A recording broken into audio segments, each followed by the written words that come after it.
আল্লাহ বললেন, ও জাহেলি যুগের লোকেরা, শোনো শোনো, এত আরবি কবিতা বানাতে পারো, এত গল্প লিখতে পারো, আরবিতে এত নোবেল বানাতে পারো, উপন্যাস বানাতে পারো, আর্টিকেল লিখতে পারো, আমার নবীর উপর যে কোরআন আমি নাজিল করেছি, এই কোরআনের ব্যাপারে অন্তরে যদি কোনো সন্দেহ থাকে, বাপের বেটা হলে পারলে কোরআনের মতো একটা সূরা বানিয়ে নিয়ে আসো।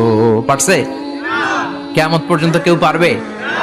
বিশ্বনবী যেই জামানাতে এসেছিলেন, ওই জামানায় আরবি ভাষা সাহিত্যের উৎকর্ষতা সাধিত হয়েছিল।